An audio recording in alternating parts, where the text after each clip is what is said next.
तो हम ये बात कर रहे थे कि हम जब प्लांट्स लेके आना है, जो कि हालांकि बरसात अभी नहीं हो पाई है, जबकि अच्छी बरसात की हमें संभावना थी, पर अभी तक बरसात नहीं हुई है अच्छी।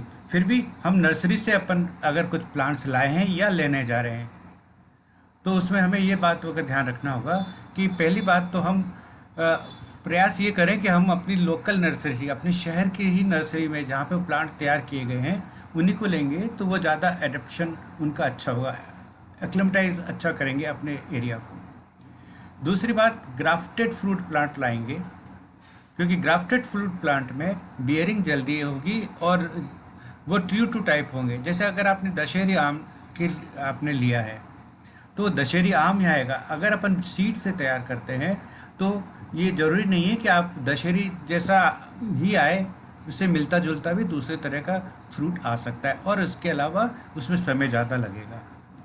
इसलिए हम ग्राफ्टेड प्लांट के लिए प्रयास करें, और ये अवश्य देखें कि जो ग्राफ्टेड का जो यूनियन है वो अच्छा स्ट्रॉन्ग हो, इंटैक्ट हो, और उसके नीचे कोई पत्ते नहीं आ रहे हों। फिर इसके अलावा प्लांट और में किसी तरह के कीड़े या बीमारी नहीं लगी हुई हो, पत्ते एकदम फ्रेश हो, और पत्ते उगते हुए हों, स्प्राउट्स हों, उसमें टर्मिनल्स पे आ रहे हों। उसका ऊपर का जो टर्मिनल बड है वो डैमेज नहीं होना चाहिए। फिर इसके अलावा अगर वो पुराने पॉट्स हैं, तो अपन ये ध्यान रखें कि इतना ज़्यादा भी इतने पुराने नहीं हो कि उसमें जड़ें पूरी तरह से भरी हुई हो, उसका ग्रोथ पुअर होता है।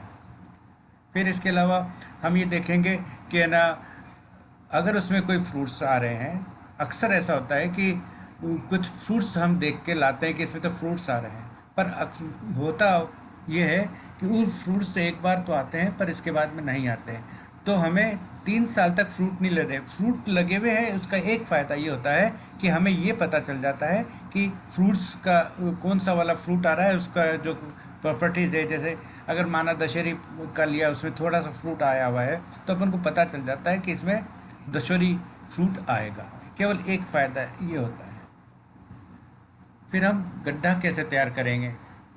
देखिए, दो चीज़ें हुई, एक तो हम गड्ढा तैयार कर रहे हैं, और एक दूसरा हुआ कि हम प्लांट को लगा रहे हैं। तो सबसे पहले हम पिट तैयार करते हैं।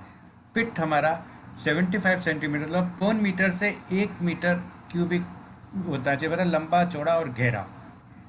और उसमें जब अपन खुदाई करेंगे, तो हालांकि अगर अपन मई जून में, अप्रैल मई में कर देते हैं तो और भी अच्छा रहता है, जिससे वो एक्सपोज हो जाता है, उसमें जो कोई कीड़े वगैरह होते हैं वो मर जाते हैं। नहीं तो क्या करते हैं अक्सर कि उस खड्डे में कुछ कागज़ वगैरह रख के हम जला देते हैं, तो कुछ उसका जैसे स्टरलाइजेशन, जैसा मैंने आपको पिछली बार बताया था, वो एक तरह से स्टरलाइजेशन भी हो जाता है। तो हम क्या करेंगे, इसको एक जो अपन ने खड्डा खोदा उसके मिट्टी के दो तरफ डालेंगे, आधी एक तरफ और आधी दूसरी तरफ। फिर हम क्या करेंगे कि जो नीचे वाली है उसको तो हम वापस, लोअर 1/3 को हम वापस उस खड्डे में डाल देंगे, जो और अपर जो पार्ट है उसके अंदर हम मैन्योर मिलाएंगे। और फिर उसके बाद अगर दीमक की प्रॉब्लम है, तो उसमें हर खड्डे में लगभग 200 से 250 ग्राम मिथाइल पैराथियन या क्लोरोपायरोफास डस्ट आती है, वो मिला के हम खड्डा वापस भर देंगे और पानी दे देंगे, और जिससे कि जितने भी मिट्टी आ रही, फिर उसके बाद हम जब प्लांट लाएंगे, तब उसके बाद फिर वापस दोबारा खड्डा खोदेंगे, और उस खड्डा खोद के जितना अपना रूट बाउल था उससे थोड़ा सा बड़ा हम खड्डा खोद के अपने जो प्लांट हैं उनको लगाएंगे। पहली बात कि ये है कि पहली ये प्लांटिंग हम 2 बार कर सकते हैं साल में, एक तो जुलाई अगस्त में, और अगर अपने पास बरसात के अलावा पानी है तो हम उसको फरवरी मार्च में भी लगा सकते हैं। और ये हमें शाम को लगाना चाहिए, जिससे कि रात को उसको ह्यूमिडिटी मिल जाए। अब हमें, जैसे मैंने आपको बताया था कि हमें जो प्लांट लाना है, अब वो एक एटलीस्ट 1 वीक तक हमें लगाना नहीं है, उसको लाके जहाँ आपको लगाना है उस एरिया में शेड में रख देना है। वो इसका ये कारण है कि आपके एनवायरनमेंट से वो तब तक एक्लिमेटाइज होगा, उसके बाद हम उसको 1 सप्ताह के बाद हम लगाएंगे। तो फिर हमने, जैसा मैंने आपको कहा कि आपने जो गड्ढा बनाया था, वो जो भर दिया था, उसमें हम वापस एक छोटा गड्ढा खोदेंगे। पहले हमने बड़ा खड्डा किस लिए बनाया था कि जब इस प्लांट की ग्रोथ होगी, रूट की ग्रोथ होगी, तो उसको ये मतलब अच्छा पोरस ज़मीन मिल जाएगी, फर्टाइल ज़मीन मिल जाएगी। अगर अपन शुरू से ही 1 फीट खोदेंगे तो बाकी की ज़मीन हार्ड मिलेगी।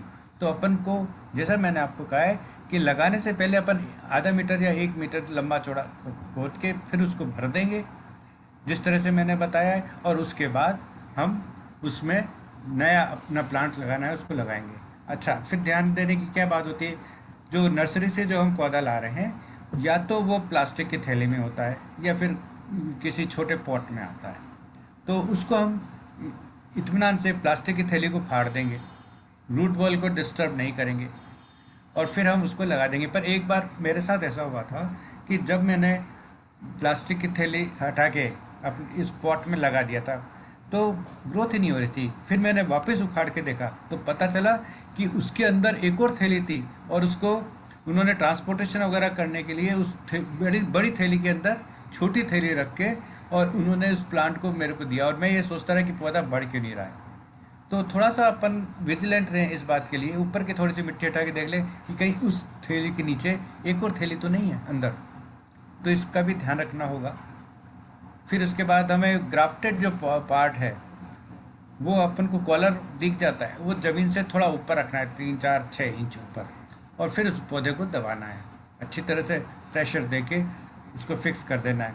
थोड़ा सा खड्डा उस खड्डे में नहीं रखेंगे, क्योंकि अभी बरसात आएगी तो उस खड्डे में पानी भर जाएगा। तो अपन बिल्कुल सरफेस के ऊपर मिट्टी भर देंगे उस गड्ढे की। अब इसको प्रोटेक्शन करने के लिए, एक तो ये तो गर्मियों में ज़रूरत पड़ेगी जब बरसात ख़त्म हो जाएगी, या अभी जो आवश्यक होगा, हमें इन प्लांट्स के पास में स्टेकिंग कर देंगे, हम लकड़ियाँ लगा देंगे, जिससे कि प्लांट हवा में या किसी तेज़ बरसात से या ओलों से किसी से पौधे को नुकसान नहीं पहुँचे। फिर ट्रेनिंग एंड प्रूनिंग की बात करें, तो ट्रेनिंग और प्रूनिंग, ट्रेनिंग की तो मैंने आपसे बात करी कि ट्रेनिंग क्यों करनी चाहिए, प्लांट को सपोर्ट देने के लिए। और प्रूनिंग हम इस सीज़न में नहीं करते हैं। प्रूनिंग करने का कारण पीछे एक हो सकता है कि अगर अपन ने किसी प्लांट की कटिंग लेनी है तब हम प्रून करेंगे, अदरवाइज प्रूनिंग एडवाइजेबल नहीं है, क्योंकि सीजन में प्रूनिंग करने से क्या होता है कि जो कट पोर्शन होता है उसमें फंगस लग जाती है। अब ये आप राइट में देख पा रहे हैं, तो एक चित्र लगाया है मैंने, ये फालसे की कटिंग करी थी मैंने, हालांकि करी थी मैंने 1 महीने पहले, 1.5 महीने पहले, जब ड्राई सीज़न था। और उसके बाद इस कटिंग जो कट पार्ट है उसके ऊपर मैंने फेविकोल से इसको सील कर दिया था। उससे क्या होगा कि ये पौधा यहाँ से काला नहीं हुआ, ख़राब नहीं हुआ, अच्छा मतलब मेंटेन रहा, जड़ इसकी सड़ी नहीं, स्टेम इसका नहीं सड़ा। तो अपन इस तरह से अगर कटिंग करते हैं तो इस तरह से अपन किसी भी प्लांट को, मैं केवल फ्रूट प्लांट्स की बात नहीं कर रहा हूँ, उन सबको अपन इस तरह से सील कर देना चाहिए। और फिर इसके बाद हमें करीब 1.25 मीटर नीचे, मतलब आपके जो आपने क्या कहते हैं इसको, जो ग्राफ्टेड पार्ट है उसके नीचे एक भी शूट अपन को अलाउ नहीं करना है। नहीं तो वो जो जो रूट स्टॉक जो था, जो वाइल्ड वैरायटी है, उसकी ग्रोथ ज़्यादा हो जाएगी, और जो ऊपर वाला जो पोर्शन है जो ग्राफ्टेड है उसमें कम होगी। तो धीरे धीरे कई बार ऐसा होता है कि वो, अगर अपन उसको नहीं तोड़ते हैं तो नीचे वाला पोर्शन चूँकि वाइल्ड होता है, वो उसमें ग्रोथ ज़्यादा होती है, और ऊपर वाला वो ग्राफ्टेड के ऊपर वाला धीरे धीरे ख़त्म हो जाता है। तो अपन को ग्राफ्टेड के नीचे कोई भी ग्रोथ अलाउ नहीं करनी है। फिर आती है पानी देने की बात, इरिगेशन कैसे करेंगे। तो शुरू बरसात में हालांकि इरिगेशन की ज़रूरत नहीं पड़ती, जब तक अपना प्लांट सेटल नहीं होता है तब तक हमें 2 3 दिन तक पानी देना है। फिर हमें ध्यान रखना है ड्रेनेज का। इसके अलावा प्लांट के जो बेस है उसके चारों तरफ अपन करीब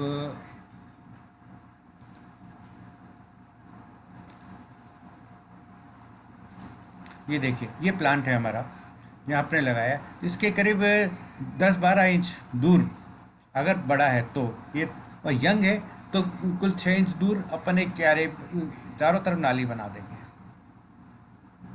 और उसके अंदर हम पानी या खाद जब भी देना होगा इसी में देंगे। इससे क्या होगा कि जब ये जो तना है हमारा, ये प्रोटेक्टेड रहेगा और ये सड़ेगा नहीं। तो आवश्यक चीज़ क्या हो गई कि एक चारों तरफ नाली बनाए, इसे basin method, check basin method कहते हैं। और अगर कई सारे प्लांट लगाए रहे हैं तो उनको एक दूसरे को नालियों से जोड़ देते हैं। तो ये आवश्यक है कि जिससे हमारा स्टेम गले नहीं। फिर आ जाती है बात टर्माइट कंट्रोल की।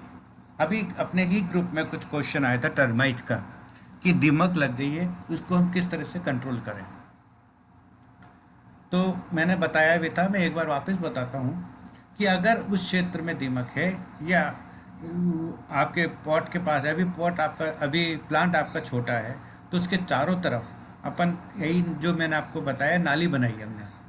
फिर उस नाली में करीब 15-20 लीटर पानी डाल के छोड़ दिया 24 घंटे के लिए, जिससे कि वो जो अपनी मिट्टी है वो एकदम सेचुरेट हो जाए। फिर उसके बाद हम क्लोरोपायरोफास लिक्विड में भी मिलता है, उसको हम करीब 20 लीटर में 200 ml के हिसाब से डाल के उस नाली में अपन डाल देंगे। अब क्या करा अपन ने, पानी पहले दे दिया, उससे हमें ये फ़ायदा हुआ कि वो सेचुरेट हो गया। अब वो एकदम नीचे नहीं जाएगा और फैल के उसी एरिया में रहेगा जहाँ पे इंसेक्ट्स, वो आपका टर्माइट है। और टर्माइट इम्पोर्टेंट चीज़ है, अपन अपने अगर बगीचे में आपको पता चल रहा है कि टर्माइट है, तो कहीं ना कहीं आपके बाउंड्री में या बाउंड्री के बाहर भी हो सकता है। दीमक की मांद बनी होती है बड़ी सारी, और उसके अंदर रहती है उसकी क्वीन।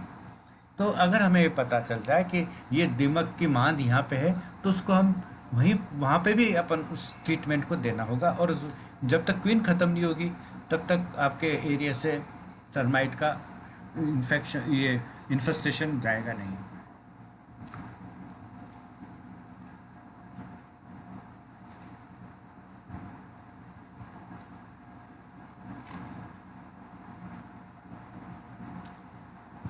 तो पानी, अब एक बहुत आसान तरीका मैं बताता हूँ, जो अपने घरों में अब क्या करें, घर में अपने कोर्ट यार्ड होता है, जगह कम होती है, सब सीमेंट हो जाता है, प्लांट अपन लगा देते हैं। तो उसमें क्या होता है कि है ना, अपन पानी कैसे दें, खाद कैसे दें बाद में। तो एक तरीका हमने ढूंढा है और हमें मिला है, ये कहना चाहिए, कि प्लांट के पास में एक 3 इंची वाला ड्रेनेज पाइप लगा दिया जाए और उसके अंदर हम गिट्टी डाल दें, पेबल्स भर दें, और उसी में अपन पानी दे सकते हैं। ये बड़े बड़े जगह पे भी हो सकता है जहाँ पे अपन जगह कम है या पानी देने के लिए नालियाँ नहीं बना सकते। तो अगर अपन इस शुरू से ही अपन इसको बना के रखेंगे, एक पाइप डाल देंगे करीब 1 मीटर गहरा, तो हम पूरे प्लांट्स को हम पानी देने में या खाद देने में, इन सब में हमें बहुत सहूलियत होगी और वो पौधे को मिलेगा। मैन्योर एंड फर्टिलाइज़र, जैसे मैंने आपसे कहा कि हम शुरू में कोई मैन्योर नहीं देंगे, कोई फर्टिलाइज़र नहीं देंगे प्लांटिंग के टाइम पे, क्योंकि अगर अपन ने ज़मीन में लगाया है तो ऑलरेडी अपन ने उस खड्डे में तो दे ही रखा है जिसमें अपन ने लगाया है। तो क्योंकि इसकी रूट्स बहुत टेंडर होती हैं, अगर आपने मैन्योर फर्टिलाइज़र दे दिया तो वो टेंडर रूट्स ख़त्म हो जाती हैं। ये मेरे साथ हो चुका है कि मैंने अच्छी से खाद, नया पौधा लाया, उसको पॉट में लगाया और उसमें खाद भी दे दी थी मैंने ज़्यादा मैन्योर, और वो प्लांट ख़त्म हो गया। तो आप जब तक प्लांट सेटल नहीं हो जाए, उसमें नई ग्रोथ आनी शुरू नहीं हो जाए, तब तक अपन उसको मैन्योर नहीं देंगे। और उसके बाद भी हम थोड़ा थोड़ा स्लो रिलीज मैन्योर देंगे, जैसे 10-10-10 का, या लिक्विड मैन्योरिंग देंगे, जो मैं आपको आगे बताऊंगा। तो बरसात में अपन को मैन्योरिंग नहीं करनी है, और करनी है तो हल्की करनी है। अपना जो सीज़न आएगा वो बरसात के बाद का आएगा। अब मैं कुछ आसान तरीके आपको बताता हूँ, ये मैंने खुद के करे हुए हैं, प्रैक्टिकल है। ये देखिए,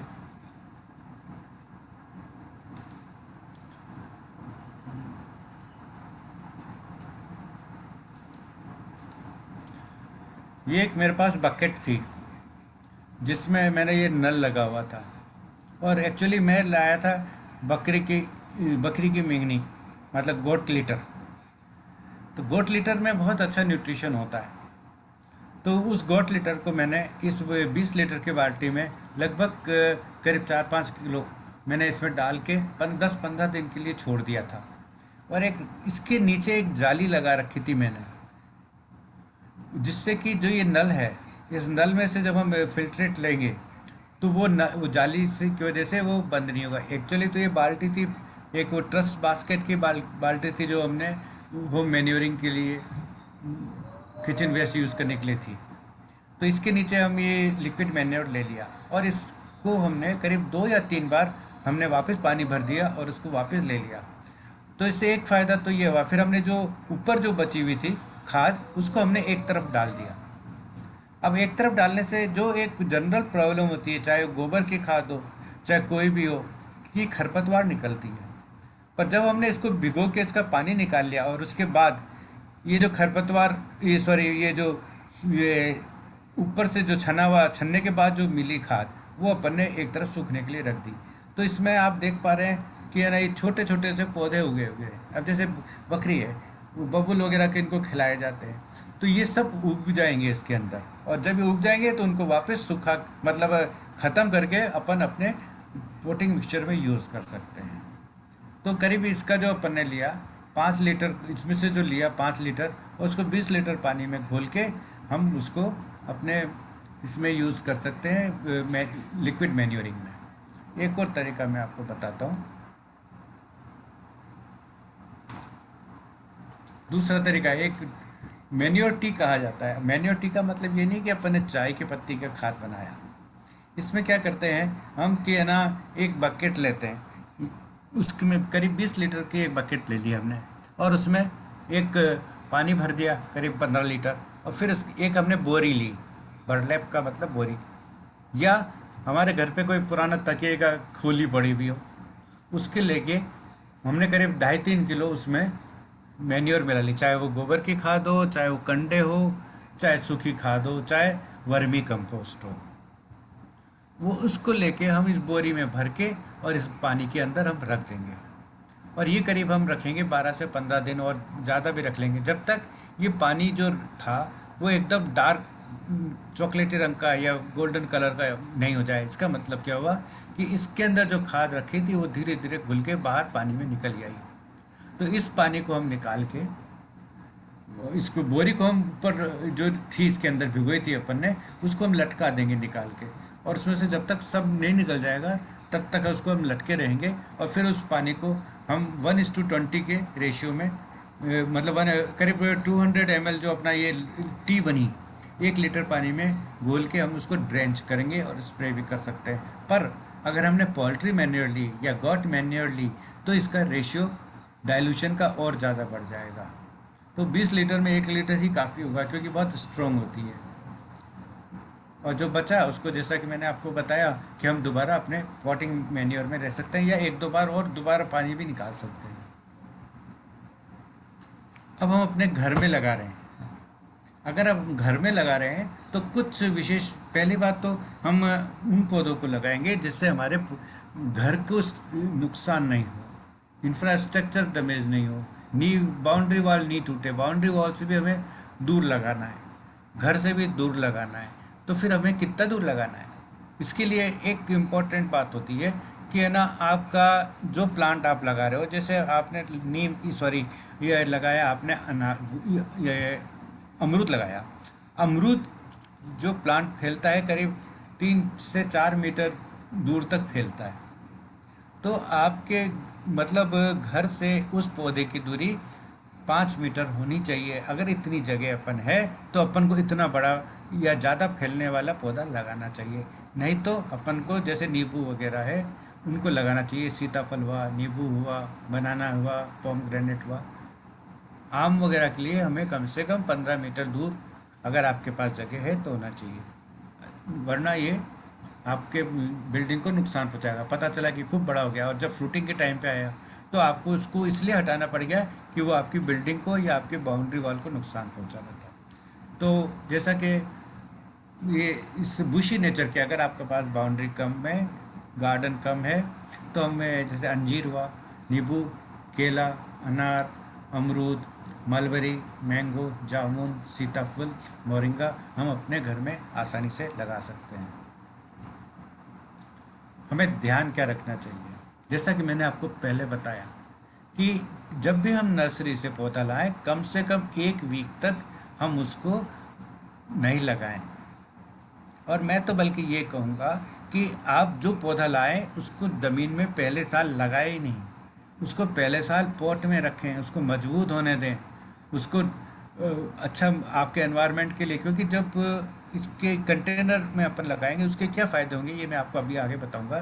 पर बेस्ट तो ये होता है कि अगर अपन एक साल पौधे को पॉट में लगाएं, फिर उसके बाद उसकी एक अगली बरसात में हम उसको ज़मीन पे लगाएं तो ज़्यादा अच्छा रहेगा। फिर भी अगर आप चाहें तो अपन को विशेष ध्यान ये रखना पड़ेगा कि उसको पूरा 4 से 6 घंटे तक धूप मिले, पानी नहीं रुके, क्वालिटी ऑफ वाटर अच्छा होना चाहिए, पिट का साइज बढ़िया होना चाहिए। एक मिनट।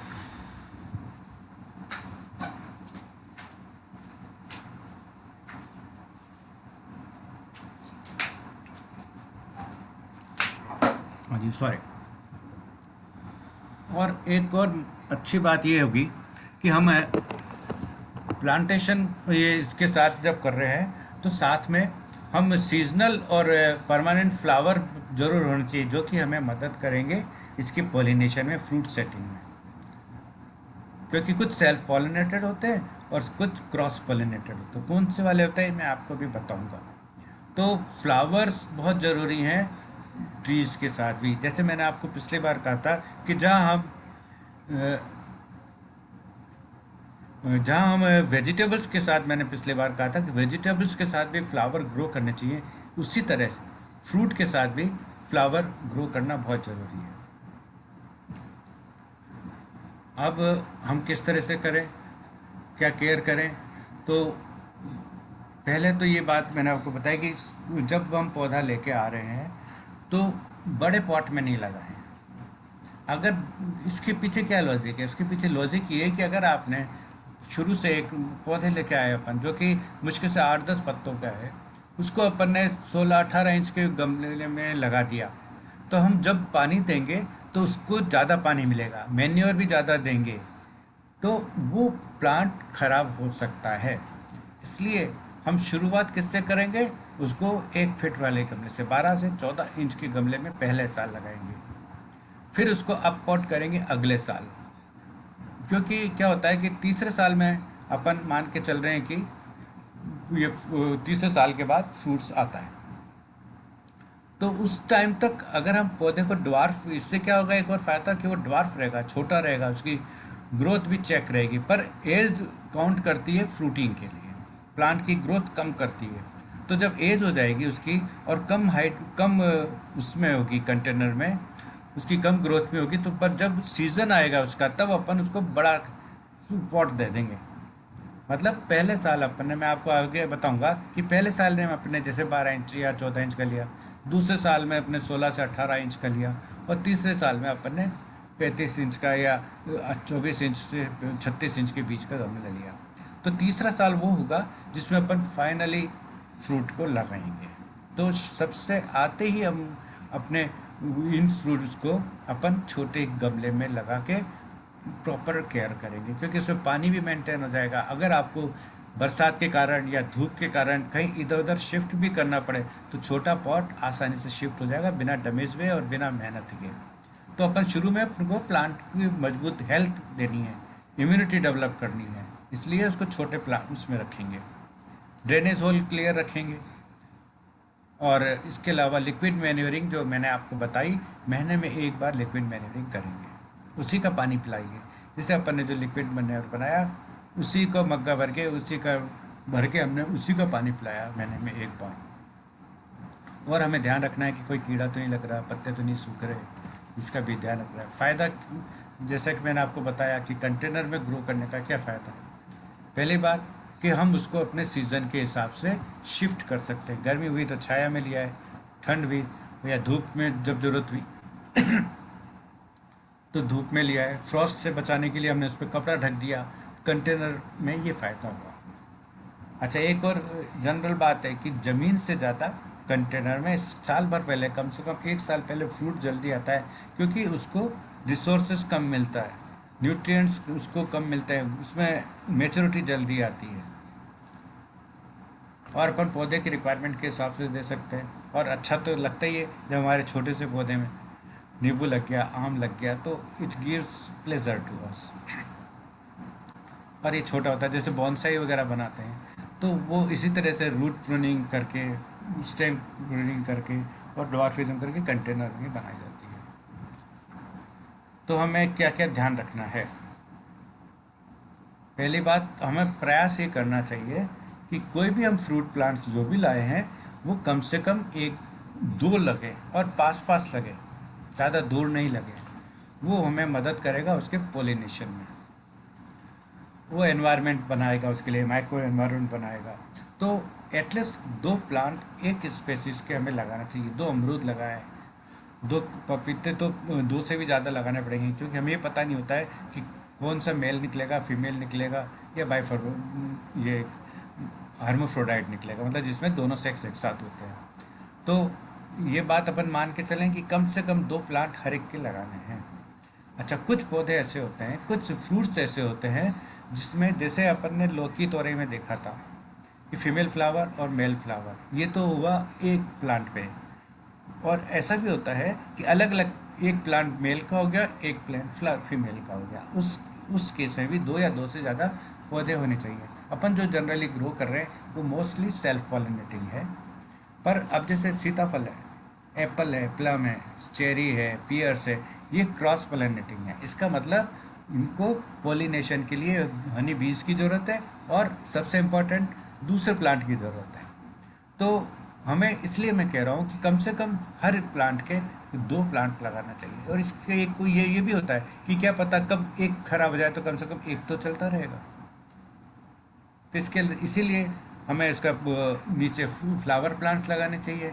और जैसा मैं पहले कहता हूँ कि पीएच स्लाइटली एसिडिक होती है, वो प्रेफर्ड होती है। तो उसको अपन मेंटेन करने के लिए अपन को महीने में एक बार मैन्योर टी दे दी, या छाछ दे दी, या काऊ यूरिन दिया। उससे क्या होगा, पीएच जो ज़्यादा हो जाती है वो धीरे धीरे बफर स्टेज के ऊपर हर महीने में वो कम रहेगी। तो फ्लावरिंग, फ्रूटिंग, इसके अलावा पीएच अगर कम रहती है तो अपन जो न्यूट्रिएंट देते हैं वो भी प्लांट को जब भी अवेलेबल होते हैं जब उसकी पीएच टूवर्ड्स एसिडिक होती है। फिर जो बियरिंग अगर ज़्यादा आ जाएगी, हम जानते हैं कि हमारा प्लांट छोटा है, ज़्यादा बियरिंग आएगी तो वो गिरेगी। तो अगर अपन को नॉर्मल फ्रूट रेट चाहिए तो अपन बियरिंग प्लांट खुद गिराएगा, नहीं तो आप पहले गिरा दोगे तो प्लांट का जो कुछ प्लांट्स पर, कुछ फ्रूट्स जो बचाए हैं अपन ने, उनका नॉर्मल साइज हो जाएगा। एक अर्ली डी ब्लॉसम, जैसा कि मैंने आपसे कहा था, कई बार नर्सरी से अपन पौधे लाते हैं और बल्कि ये प्रेफर भी करते हैं कि कोई फ्रूट लगा होगा वही लेंगे। अब उसके पीछे फ्रूट कैसे लग गया उसमें, इसलिए होता है कि जब उसका प्रोपोगेशन क्या जाता है तो टर्मिनल जो झाड़ियाँ होती है, ऊपर ऊपर की टहनियाँ होती है, उसमें हो सकता है फूल भी आ रहे हो जब उसका प्रोपोगेशन करा गया हो। तो वो उस मतलब टर्मिनल के ऊपर हमेशा पहले फल और फ्रूट आएंगे। और अक्सर ये जो नर्सरी में जब लाते हैं, जब फ्रूट आ जाते हैं ना, तब नर्सरी में ले आते हैं ये बताने के लिए कि दस साहब देखो ये तो आपको अगले साल, इस साल से ही फ्रूट दे देगा, जबकि ऐसा नहीं होता है। और जबकि अपन को, जब अपन ने ये देख लिया कि इसमें फ्रूट ये वाला आ गया है, तो अपन को 3 साल तक फ्लावरिंग और फ्रूटिंग अलाउ नहीं करनी चाहिए, जिससे कि प्लांट मजबूत हो जाए, प्लांट में अच्छी तरह से ड्राई मैटर एक्यूमुलेशन हो, न्यूट्रिएंट स्टेम मजबूत हो। फिर उसके 3 साल बाद हम फ्रूटिंग अलाउ करेंगे।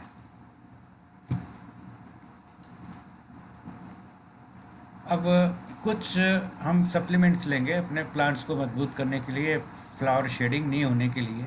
जैसे अक्सर हम यूज़ करा करते हैं, कुछ बायो एंजाइम्स हैं, उन बायो एंजाइम्स हैं कुछ पोटेशियम ह्यूमेट्स हैं, एमिनो एसिड्स हैं, ये सब प्लांट की ग्रोथ को अच्छा करेंगे, फ्लावर एनहांस भी करेंगे और फ्लावर शेडिंग को भी रोकेंगे। जैसे मैंने आपसे कहा है कि जब फ्रूटिंग स्टेज आती है तब हमें पोटाश की और फास्फोरस की ज़्यादा ज़रूरत होती है, अर्ली स्टेज पे नाइट्रोजन की ज़्यादा ज़रूरत होती है। तो उस टाइम अगर हम ये पोटाशिक, ये जो है, ये क्या कहते हैं, केमिकल फर्टिलाइज़र, जो लिक्विड फॉर्म में नहीं कहना चाहिए, जो सोल्यूबल फॉर्म में मिलते हैं, जिनको पानी में घोला जा सकता है, उसको हम यूज़ कर सकते हैं। जिसमें जब जैसे ये 0050, इसका मतलब इसमें 50 50 जो है 50% इसमें 50 ग्राम कह लीजिए, 1 किलो में 50 ग्राम है, 5 किलो में 250 ग्राम आपको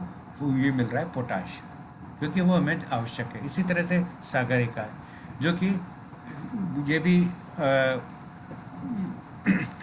एंजाइम्स है, सीवीड एक्सट्रैक्ट है, ये सब इम्प्रूव करते हैं हमारे फ्रूटिंग को और प्लांट की ग्रोथ को।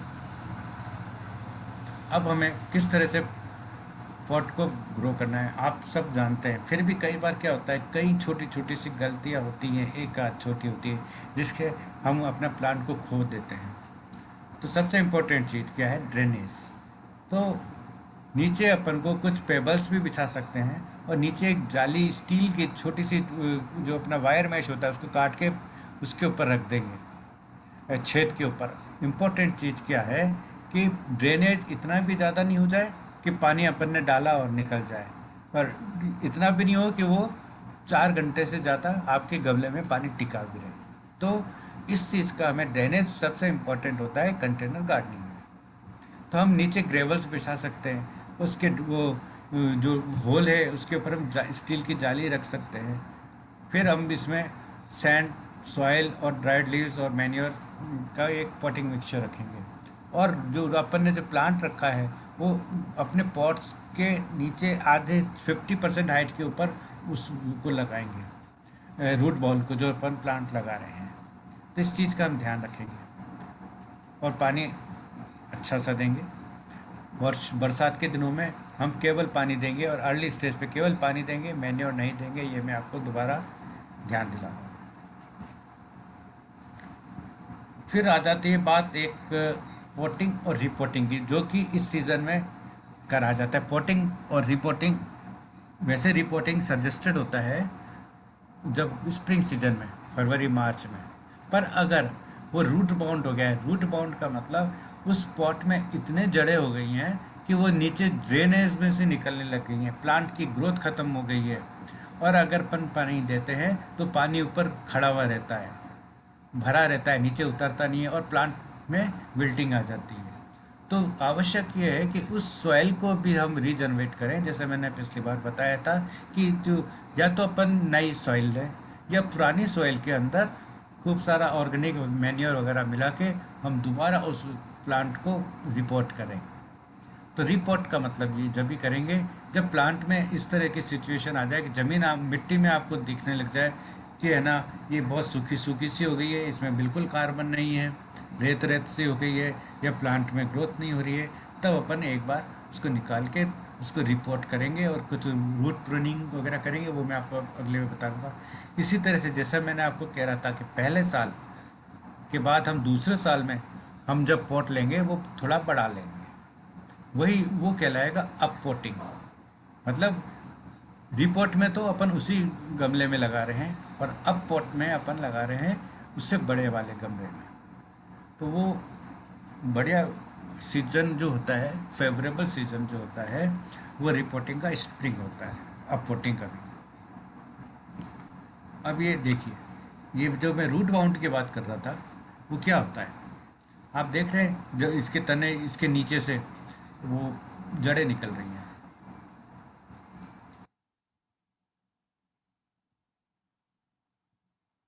ये जड़ें बाहर निकल रही हैं, इसका मतलब अंदर पूरा भरा हुआ है।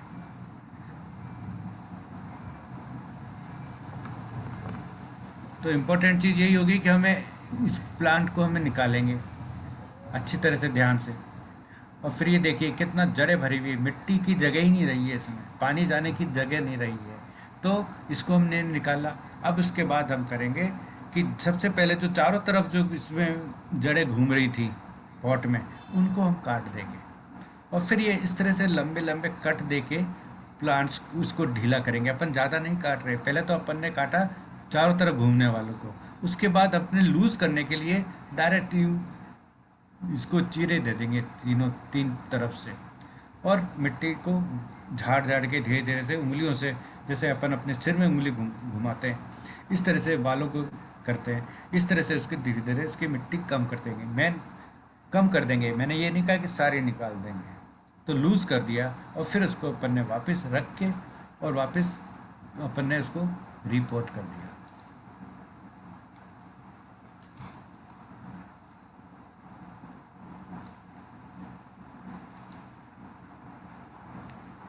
तो जैसा मैंने आपको कहा कि साइज़ और उसके हिसाब से अपन पानी वगैरह देंगे।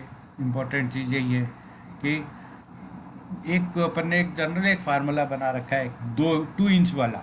उसमें क्या होता है कि अपन किसी भी पॉट के अंदर अपनी उंगली घुसा के देखेंगे, अपनी उंगली घुसा के 2 पोरवे तक अगर आपको सूखा मिलता है तब ही अपन पानी देंगे, वरना पानी नहीं देंगे, क्योंकि नीचे पानी होगा। उसके बाद भी हम इतना ही पानी देंगे कि वो ऊपर का सरफेस वापस होके पानी निकल जाए, उतना रोक देंगे पानी को। बरसात में क्या करें, क्या क्या ध्यान रखें बरसात में। अब जैसे ये मेरे वेजिटेबल्स के कंटेनर्स हैं, मैं इसको बरसात आती है तो इसको प्लास्टिक शीट से ढक देता हूँ, जिससे कि एक्सेस पानी नहीं जाए, क्योंकि इन कंटेनर्स में अगर पानी चला जाता है तो निकलना मुश्किल हो जाता है।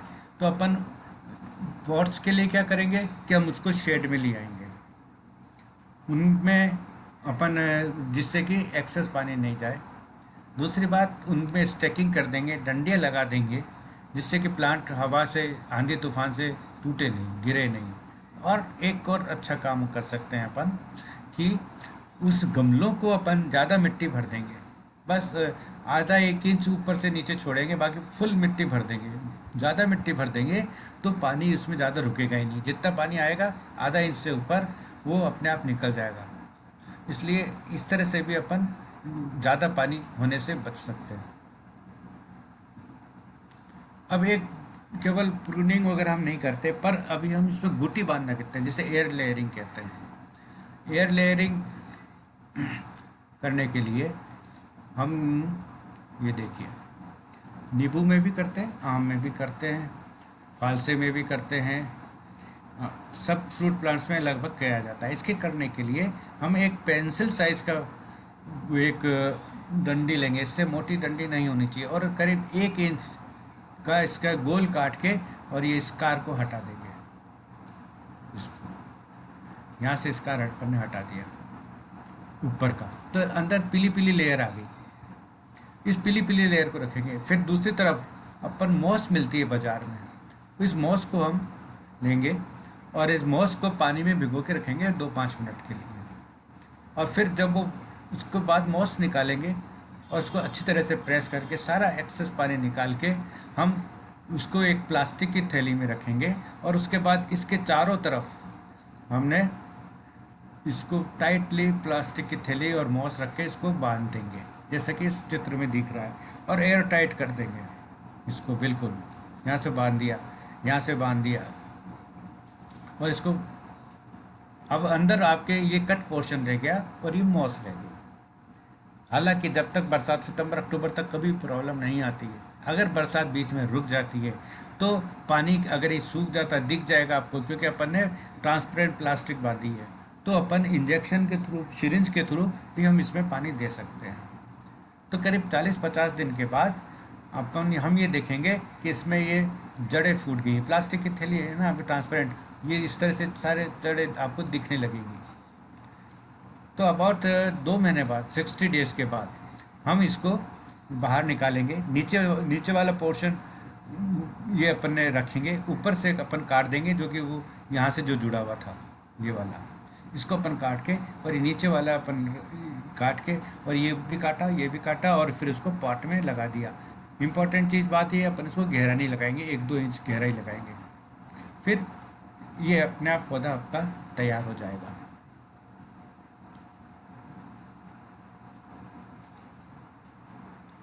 एक और आसान तरीका है, ये देखिए, अगर अपन जो अपना डिस्पोजेबल ग्लास है उसकी अपन ने कटिंग करी, मैं वापस बताऊंगा आपको कि उसका अपन ने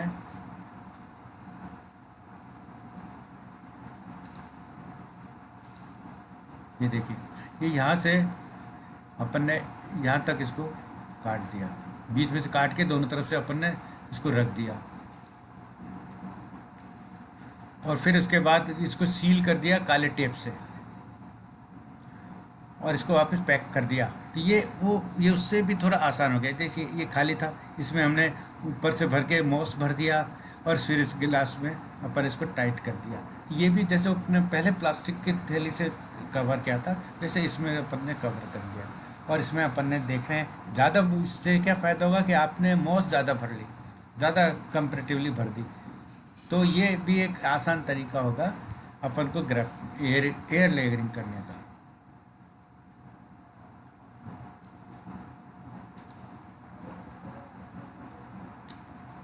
तो ग्राफ्टिंग के फ़ायदे क्या हैं, ग्राफ्टिंग क्यों करी जाती है? देखिए मैंने आपको पहले बताया था, एक तो सीड के थ्रू अपन प्रोपोगेट करते हैं, दूसरा अपन ग्राफ्ट के थ्रू करते हैं। तो सीड का जो पौधा बनता है वो ज़रूरी नहीं है कि जैसा प्लांट था वैसा ही बने। तो इम्पोर्टेंट चीज़ क्या हो गई कि है ना, ये जो ग्राफ्टिंग वाला ओरिजिनल जिसका अपन ने ग्राफ्ट बनाया है वैसे ही आपका वो बनेगा, प्लांट भी वैसे ही बनेगा। तो इस तरह से ये जो प्लांट होगा वो डिजीज पेस्ट रेजिस्टेंस, क्योंकि अपन ने सेलेक्ट ही ऐसा करा है, वो होगा। फिर अपन वैरायटी चेंज कर सकते हैं। सबसे बड़ी बात, सीड में तो ज़रूरी नहीं है कि जिसका अपन ने गुठली आम की वो ये वो वापस वैसा ही हो, पर अगर अपन ने दशहरी का लिया है तो आपको दशहरी ही मिलेगी। एक एक प्लांट पे हमने देखा है कि है ना, कई कई तरह के भी ग्राफ्टिंग करके एक एक प्लांट पे 8-8 10-10 मैंगो के भी हमने देखे हैं। अब ये क्या क्या हम लगा सकते हैं, मलबेरी है, आपका अंजीर हो गया, पाइनएप्पल हो गया, स्ट्रॉबेरी तो अक्सर लगाई जाती है, अंगूर हो गया। तो ये सब चीज़ें हम इसमें लगा सकते हैं। ये देखिए,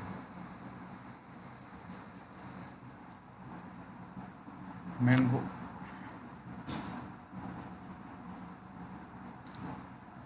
अब अब मैंगो की बात कर रहे हैं, तो मैंगो में क्या करेंगे कि मैंगो बरसात में लगाया जाता है, ये अपन जानते हैं। या तो बरसात में लगाएंगे या फिर जनवरी फरवरी में लगाएंगे। तो इसका 1 स्क्वायर मीटर का, जैसे ओरिजिनल गड्ढा में 1 स्क्वायर मीटर का हो देंगे, क्यूबिक मीटर, स्क्वायर मीटर की जगह क्यूबिक मीटर लिखा होना चाहिए यहाँ पे। फिर उसमें 50 kg गोबर की खाद मिलाएंगे टॉप 1/3 में, और फिर इसमें इसका दीमक का ट्रीटमेंट करके हम इसमें प्लांटिंग करेंगे। इसी तरह से गुआवा में भी ऐसा ही चाहिएगा। इसमें अपन प्लांट टू प्लांट, हालांकि अपने किचन गार्डन में इतना 1 या 2 होते हैं तो 6 मीटर से 6 मीटर की दूरी नहीं रख सकती है, तो भी अपन प्रयास करते हैं कि अगर जगह हो तो आप 6 मीटर टू 6 मीटर का डिस्टेंस रखें। तो गुआवा के जो फ्लावर्स हैं वो साल में 2 बार आते हैं, एक तो मार्च में आएगा और एक अभी अगस्त में आएगा।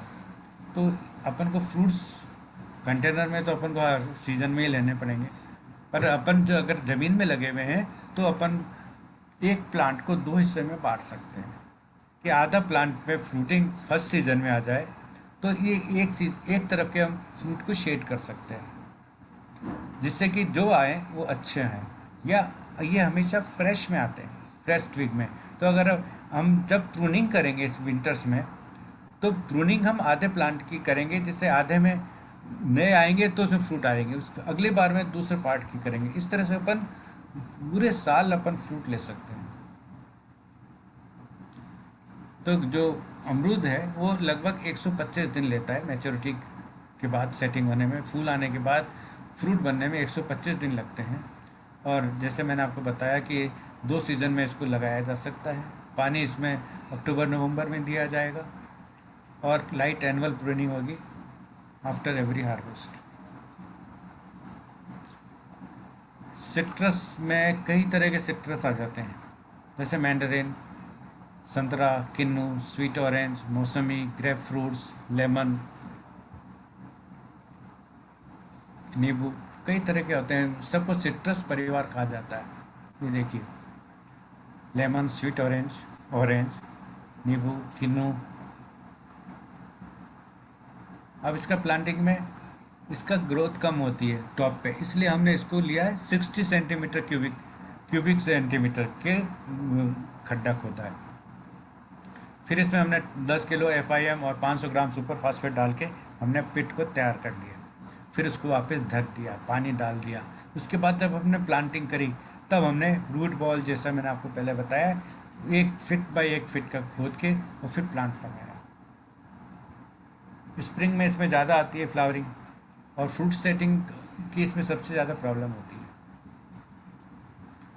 मैन्योर्स और इसमें हम आपको स्प्रिंग में देंगे, और जून में देंगे, और सितंबर में, 3 टाइम इसको अपन मैन्योरिंग करेंगे। फोलियर स्प्रे भी कर सकते हैं, क्योंकि अपना कंटेनर में लगा रहे हैं तो आपको बार बार देना पड़ेगा, जैसे मैंने आपको कहा कि हर महीने आपको लिक्विड मैन्योर देना होगा।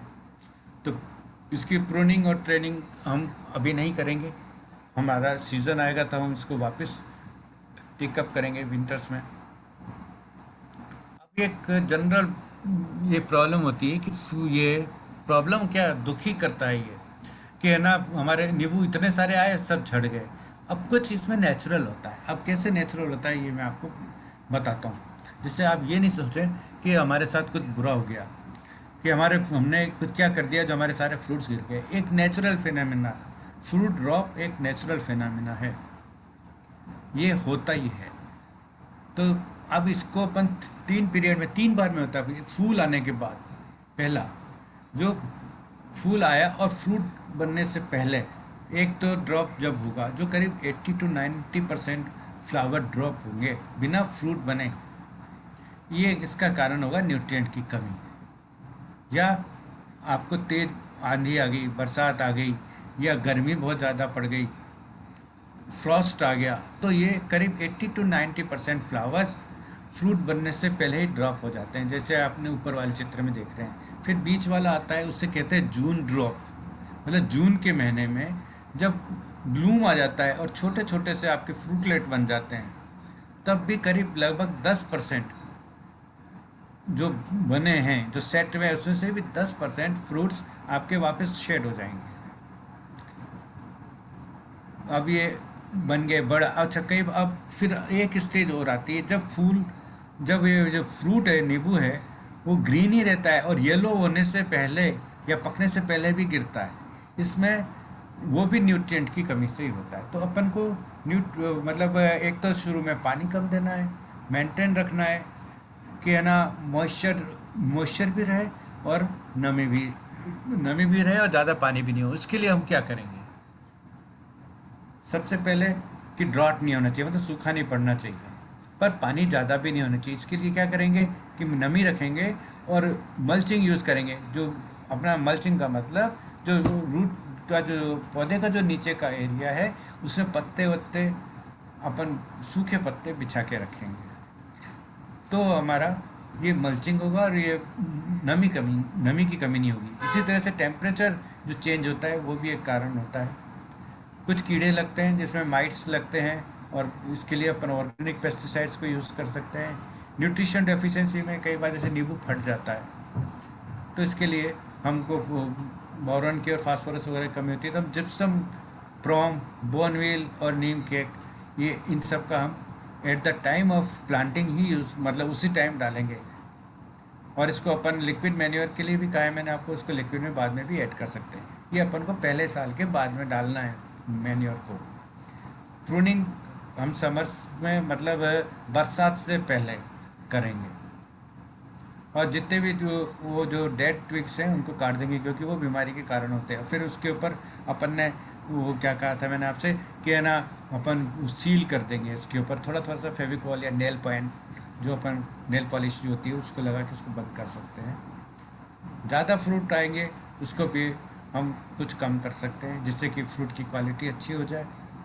पानी को मेंटेन करेंगे, ज़्यादा पानी नहीं देंगे, और सनलाइट 7 to 8 आवर्स ज़रूरी है फुल में, उसके लिए प्लांटेशन के लिए। एक अपने ग्रुप में एक सिट्रस कैंकर वाला भी आया था। अब देखिए, सिट्रस कैंकर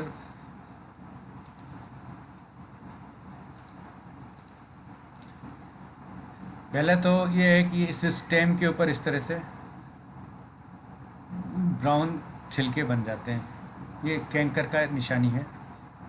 फिर इसके बाद आता है लीव्स के ऊपर, लीव कर्ल्ड भी होंगी और फिर इस तरह से स्पॉट्स बनेंगे। फिर आएगा फ्रूट्स के ऊपर। अब ये सिट्रस कैंकर जो होता है, हालांकि नींबू पकेगा, सब कुछ होगा, क्वालिटी उसका न्यूट्रिशनल में भी कोई फ़र्क नहीं पड़ता है, पर उसकी क्वालिटी ख़राब हो जाएगी। कॉस्मेटिक का, जैसे आप नींबू जब आप बाजार में खरीद के जाओगे इस निशान पे होंगे तो आप नहीं खरीदोगे। नो डाउट यील्ड कम हो जाती है, पर प्लांट ऐसा नहीं होता कि फ्रूट आपका खाने योग्य नहीं रहा, फ्रूट खाने योग्य रहता है। अब इसके कंट्रोल करने के लिए हमें क्या करना है कि टहनियाँ जो इस तरह से डैमेज्ड थी उनको काटना है, पत्तों को हटाना है, और फिर इसके बाद एक ही ब्लाइटॉक्स आता है जो कि कॉपर ऑक्सीक्लोराइड के नाम से, कॉपर ऑक्सीक्लोराइड होता है जो ब्लाइटॉक्स 50 के नाम से मिलता है। उसका हम आधा, ये करीब आधा चम्मच स्ट्रेप्टोमाइसिन 1 ग्राम लीटर पानी में घोल के, 1 ग्राम पर लीटर में लेके, और इसको हम स्प्रे करेंगे 15 दिन के अंतर के ऊपर। और यही आपको बचा सकता है इस कैंकर से। तो अपन को जब फ्लावरिंग शुरू होने वाली है उस टाइम से ही हर 15 दिन के ऊपर इसका अगर अपन स्प्रे करेंगे तो हम कैंकर से बच सकते हैं।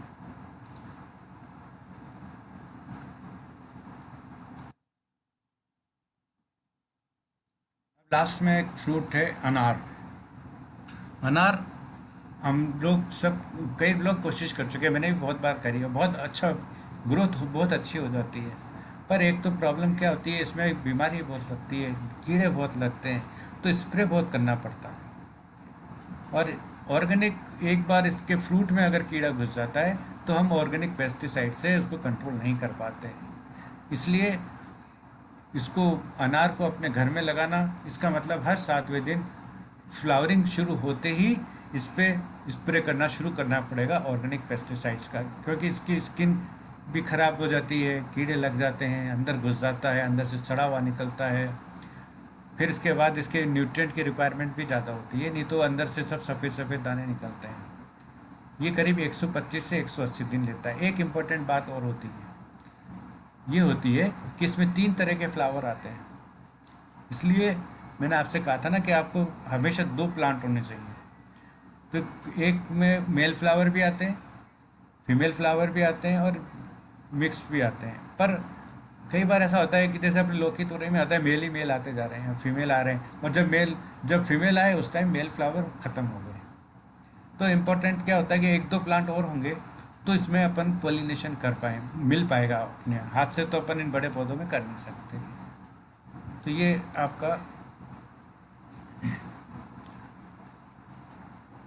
अब मैं आप लोगों से आपकी क्वेरी के लिए कहूँगा थैंक यू वेरी मच, बहुत बहुत धन्यवाद आप सब लोग। हाँ जी, हम, अब आप अ, सबको अनम्यूट कर दीजिए विशु। अनम्यूट कर सकते हैं सर। हाँ, अब जिस जिसको क्वेश्चन कुछ पूछना हो वो पूछ सकता है। सर मेरे लेमन प्लांट पे नीचे स्टेम में जो रूट के 7 स्टेम से ऊपर जा रही होती है उसमें ब्लैक एंड्स बहुत ज्यादा है। मैंने सब कुछ ट्राई कर लिया, मैंने नीम भी डाला है लैंड में, और नीम स्प्रे, नीम बायो एंजाइम भी यूज किया है। मैंने वो सिट्रस जो एक्सट्रैक्ट होता है उसको शैम्पू में मिला के भी यूज किया है, और तो लास्ट में मैंने डिटॉल में हींग डाल के भी उसको यूज किया है, लेकिन वो तो जाने का नाम ही नहीं ले रहा है। मकोड़े, मकोड़े अपन हिंदी में बोलें तो चींटे हाँ, बोल रहे मकौड़े, ब्लैक मकौड़े, हाँ। हैं। और ये तो हाँ बरसात में जी, ज़्यादा होते होंगे ना मैडम, तो बरसात वो में ज़्यादा। हार्म नहीं पहुंचाएंगे। वैसे तो वो कोई नुकसान नहीं पहुंचाएंगे कीड़ों को, कीड़े ये मकोड़े वगैरह तो नुकसान नहीं पहुंचाते हैं। पर फिर भी अगर आप इसके लिए तो आपने यूज़ तो करा है, तो अब आप एक चीज़ और यूज़ करके देख लीजिए, सिरका, एसिटिक एसिड, विनेगर। अब व्हाइट विनेगर, वन, व्हाइट वाला। हाँ अपन केमिकली यूज़ करेंगे, क्योंकि ब्राउन वाला तो ऑर्गेनिक, मतलब वो होता है ना अपना ऑर्गेनिक, हम्म। वाला सिंथेटिक होता है, तो अपन अपन को खाना है नहीं, तो सिंथेटिक अपन यूज़ करेंगे, सिंथेटिक इज चीपर। तो उसके अंदर विनेगर में हम कपड़ा भिगो के उस प्लांट के नीचे चारों तरफ आप लपेट दीजिए, रिबन, फिर देख, ठीक है। है ना। अच्छा, एक और रिक्वेस्ट मेरी सारे ग्रुप मेंबर से, अगर कोई रेमेडी होती है तो प्लीज़ उसको ग्रुप में बताइए कि जो मैंने बताई हाँ, दैट वाज सक्सेसफुल और नॉट, हाँ जी, श्योर सर। है ना। और और पूछिए और किसी को। दूसरा दूसरा सर ऐसा है, मेरा जो अमरूद का प्लांट है, अमरूद का पेड़ है, वो मेरी जो मेन बिल्डिंग है उससे 2 मीटर दूर होगा, और बाउंड्री वॉल से आधा मीटर दूर है, तो क्या उसे निकलवा दूं मैं? मैंने आपसे ये कहा ना कि तो डिवाइस में वो लग। हम करें, अब आप एक काम बिल्डिंग कर, को हम करें। आधा मीटर का मतलब तो 1.5 फीट हो गया है। हाँ, बाउंड्री वॉल जो बाहर की बाउंड्री वॉल है उसके तो पास ही है, लेकिन जो घर हाँ, की मेन बिल्डिंग है, रूम्स हैं, उससे वो करीब 2-2.5 मीटर दूर है। चलिए अब आप एक काम कर सकती हैं। अपन हटाने की तो सोच भी नहीं सकते इतने बड़े पौधे को। आप हम्म। और दीवार के बीच में आप एक टनल बना दीजिए, नाली खोद दीजिए गहरी, हम्म। उस पत्थर भर दीजिए या कंकड़ भर दीजिए, है ना, तो आपके वो उसकी रूट्स दीवार की तरफ कम जाएंगी। ये अपन एक, दोनों तरफ, दोनों तरफ। नहीं नहीं, केवल towards the boundary wall. Okay, ठीक उससे है। क्या, बाउंड्री को नुकसान नहीं पहुंचाएंगी। थोड़ा सा अपन को डीप जाना पड़ेगा, 1 मीटर के आसपास। तो मैंने ठीक। बॉटल पाम लगा रखा था, मैंने उसको, इतना अच्छा बॉटल पाम हो गया था उसको, मैंने वो उसका ट्रंक फूलता गया, पहले दूर लगाया मैंने, फिर उसका ट्रंक फूलता हुआ बाउंड्री को टच करने लग गया, तो मेरे को इतना अच्छा बॉटल पाम को हटाना पड़ा। अच्छा, वो जो नाली बनाऊंगी वो कितनी चौड़ी होनी चाहिए? ज़्यादा चौड़ी की जरूरत नहीं है, गहरी ज़्यादा इंपॉर्टेंट है। मतलब 6-8 ओके। इंच लीजिए, उसमें गहरी कर दें अपन को, जो उस जो जड़ें हैं ना वो दीवार, उस दीवार से दूर रहें, दीवार तक नहीं टच करें। ठीक। सपोर्ट भी मिल जाएगा, उसकी जड़ें नहीं जाएंगी। ये सब प्रयास अपन सोच सकते हैं, क्योंकि प्लांट को ठीक हम है नुकसान। Sir, thank. और किसी को, आज सबने तुम वीडियो भी बंद कर रखे अपने।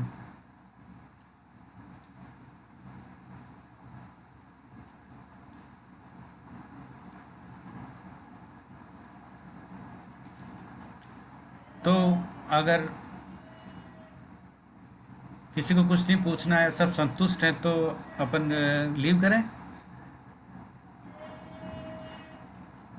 थैंक यू एवरीवन, नमस्कार, फिर मिलेंगे। Thank you sir. Thank you.